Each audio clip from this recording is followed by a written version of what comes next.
နံပါတ်1မမေကောင်းသောအရာကဘုရားမမဲ့ကောင်းသောအရာကဘုရားမပြစ်မှားကောင်းသောအရာကတန်ခါတော်တွေအမှန်တန်ကျေးဇူးများတာအဲ့လိုမှတ်တယ်နော်လူတူတယောက်ကဖြစ်စီယဟန်တစ်ပါးတလီကဖြစ်စီဆရာတော်တစ်ပါးတလီကဖြစ်စီတန်ခါမကောင်းကြောင်းပြောလာပြီဆိုရင်သူဟာတရားမရှိသူရင်ထဲမှာတရားမရှိသူဟာသူသစ္စာ၄ပါးပဲပြနေဟိုနိဗ္ဗာန်ရောက်ကြောင်းတွေပဲဟောနေမေတ္တာတရားတွေပဲဟောနေတန်ခါမကောင်းကြောင်းပြောပြီးဆိုကြတဲ့ကိုကသူရင်ထဲမှာတရားရှိပါမရှိပါဘူးဗျာဘာကြောင့်လဲလို့မေးရင်တန်ခါခြေစုသူမသိလို့ပဲဘာကြောင့်လဲတန်ခါခြေစုလို့ပါဗျာတန်ခါတော်ရဲ့ခြေစုကိုမြင်အောင်ပြောရမယ်ဆိုလို့ရှိရင်ဖယားမရှိတော့တဲ့နောက်ပိုင်းဒီကနေ့သာသနာတော်ရဲ့တက်တန်း2560ကျော်ဟုတ်ပြီနော်ပိဋကတ်တော်တွေတန်ဃာတော်တွေကထိမ့်သိမ့်လာတာမလားဒီပိဋကတ်တော်တွေရှိလို့ကထိန်ဆိုတာခင်းခွင့်ရတာမလား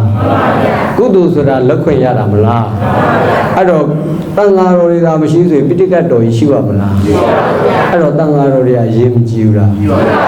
ကျေးဇူးမကြည့်ဘူးလားအဲ့ဒီတည်းကြီးတာရှိသေးတယ်တန်ဃာတော်တွေထိမ့်သိမ့်ထားတဲ့တိခါသုံးပါအဲ့ဒါဆိုရင်တိလာသမာဓိပညာအဲ့ဒီတိခါသုံးပါးကပိဋကတ်တော်တဲ့ကိုရည်ကြည်တယ်အဲ့ဒီတိခါသုံးပါးဖြူစင်လေးပြစ်မာတဲ့သူမှအပြစ်ကြီးလေပဲအဲ့တော့ရမ်းပြီးတော့ကိုကစိတ်လိုက်မှန်ပါပြစ်မာလိုက်တာနဲ့ဘယ်နဲ့တော့ကိုမှကြီးမားမားအပြစ်ကြီးရမလားရပါဘူးအဲ့ဒီကြီးမားမားအပြစ်ကြီးရသွားရင်ကြီးမားမားဒုက္ခမရောက်နိုင်ဘူးလားရောက်ကြီးမားမားအန္တရာယ်မကြနိုင်ဘူးလားကြနိုင်အဲ့တော့မိမိဒုက္ခမရောက်ချင်ရင်တန်ဃာတွေကိုမပြမနဲ့မိမိအန္တရာယ်ကင်းရင်တန်ဃာတွေကိုမပြမနဲ့ဒီလိုမလားအဲ့ကြောင့်လို့မပြမကောင်းသောအရာကဘာလဲတန်ဃာဒီသုံးပါးလေးပြောတဲ့တော်သားတွေမှတ်ထားပါနော်အဲ့ဒါစကားကြီးသုံးခေါ်လို့မှတ်နံပါတ်1မမေ့ကောင်းသောအရာကမမဲ့ကောင်းသောအရာကမပြစ်မှားကောင်းသောအရာကအဲ့တန်ဃာတော်တွေကိုကြည်ညိုနိုင်အောင်လို့ကျုပ်ကတန်ဃာကုံနောက်ဆုံးတစ်ပုဒ်မျိုးတွေဟောတန်ဃာကုံတော်9ပါးထဲမှာနောက်ဆုံးတစ်ပါးပါလဲအနုတ္တရပုံညာခေတ္တ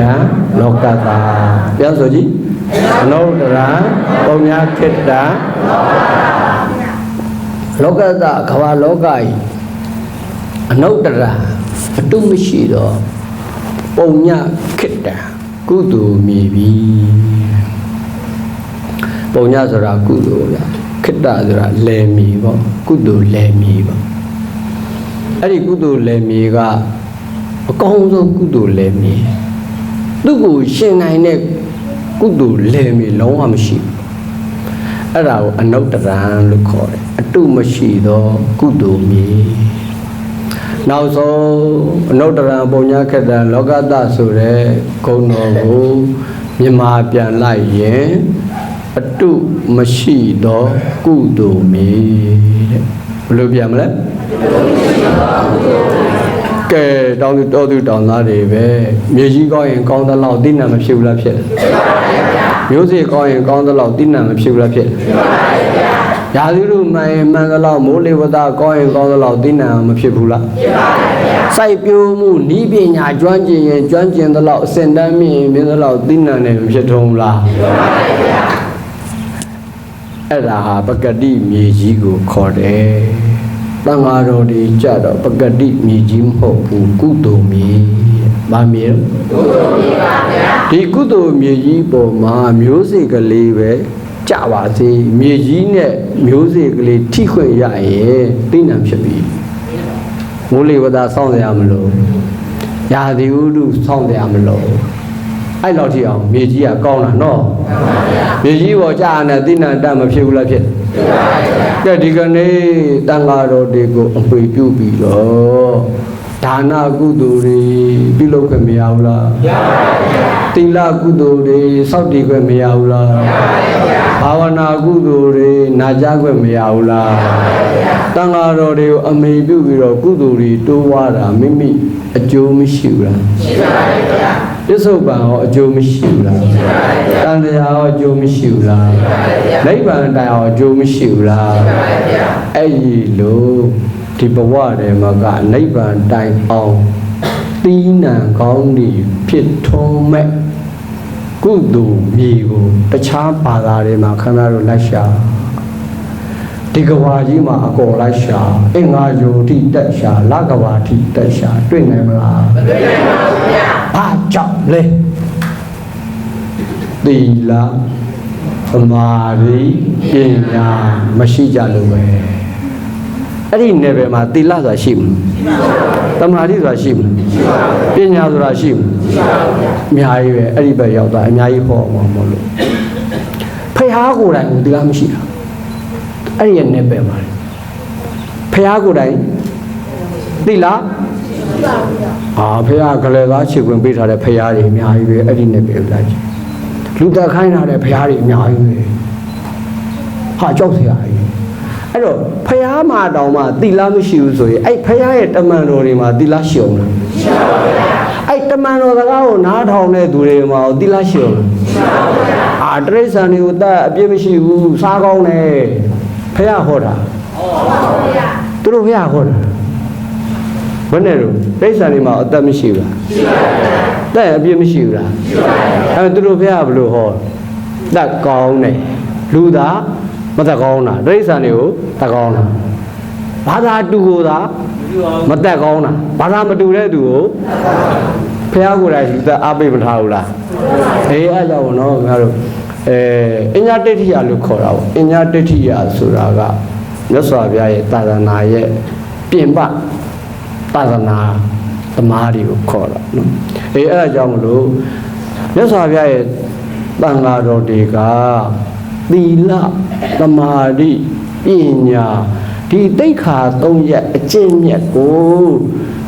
မိုးလင်းရမိုးချုပ်ထက်ပါတယ်နော်မျက်စိဖွင့်တဲ့အချိန်အားမျက်စိမှိတ်တဲ့အချိန်ထိကျင့်နေရတာဖြစ်တဲ့အတွက်ကြောင့်တန်ဃာတော်တွေကိုအမိပြုပြီးဒါနမျိုးစိတိလမျိုးစိဘာဝနာမျိုးစိစိုက်ပျိုးတာအကျိုးကြီးတယ်လို့ခေါ်တာကဲတခုပြောမယ်ဗျာတန်ဃာတော်တွေကဦးဇင်းတို့ကြောင်းတိုက်ဆိုရင်ကြည်မနက်စောအေးရထားအလွန်ဆုံး9နာရီမတင်းပေါ့ဦးဇင်းတို့ဆိုတာ4နာရီဆိုထားစတင်သားဆိုရင်9နာရီမတင်းထားဖျားဝတ်တက်ပြီဖျားဝတ်တက်တာကုသိုလ်လားအကုသိုလ်လားကုသိုလ်ပါဗျာကောင်းသောအကျင့်လားမကောင်းသောအကျင့်လားကောင်းသောအကျင့်ပါဗျာကဲအဲ့ဒီကနေစပြီးတော့ဖျားဝတ်တက်ပြီးတရားထိုင်ပြီးတရားထိုင်တာကောင်းသောအကျင့်လားမကောင်းသောအကျင့်ကောင်းသောအကျင့်ပါဗျာကုသိုလ်လားအကုသိုလ်လားကုသိုလ်ပါဗျာကဲအဲ့ဒါပြီးလို့ရှိရင်ဆုံးခံကြွပြီဆုံးခံကြတော့ပြည်သူလူထုဆုံးလောင်းတဲ့သူတွေကုသိုလ်မရဘူးလားရပါဘူးဗျာအဲ့တော့ဆုံးခံတာကုသိုလ်လားအကုသိုလ်ကုသိုလ်ပါဗျာကောင်းသောအကျင့်လားမကောင်းသောအကျင့်ကောင်းသောအကျင့်ပါဗျာကဲဆုံးခံပြန်ပြီးစာတက်ပြီဗျာစာဝါတွေလိုက်ရပြီဗျာပရိယတ္တိစာပေတွေလေလာသင်ယူချက်မှတ်အားထုတ်ကျင့်ကြံရတာကုသိုလ်လားကုသိုလ်ပါဗျာအဲ့ဒီလိုနဲ့တနေ့ကုန်စာတက်လိုက်စာပြန်လိုက်စာချက်လိုက်စာရေးလိုက်ဆောင်းဝဲဖြေလိုက်လုပ်နေကြတာတွေကကောကုသိုလ်လားကုသိုလ်လားကုသိုလ်ပါဗျာကောင်းသောအကျင့်လားမကောင်းသောအကျင့်ကောင်းသောအကျင့်ပါဗျာကဲညရောက်ပြီဖះတစ်ခါဝတ်တက်ပြီပရိတ်တွေယူကြပြီအမြတွေဝေကြပြီကောင်းသောအကျင့်လားမကောင်းသောအကျင့်ကောင်းသောအကျင့်ပါဗျာကဲအဲ့ဒီကနေစာအကြောင်းနေထိုင်ရပြီည10နာရီမှဖြုတ်မယ်ကောင်းသောအကျင့်လားမကောင်းသောအကျင့်ကောင်းသောအကျင့်ပါဗျာကုသိုလ်လားကုသိုလ်လားကုသိုလ်ပါဗျာကဲမိုးလင်းရမိုးချုပ်တယ်မတာဘူးလားတာမိုးမလင်းခင်မထဘူးလား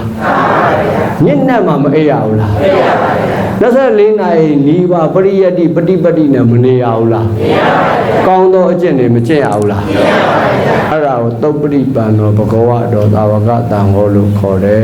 တဲ့မြတ်စွာဘုရားရဲ့သာဝကတေဟာကောင်းသောအကျင့်နဲ့ပြည့်စုံတယ်ကောင်းသောအကျင့်ကိုသာကျင့်ကြတယ်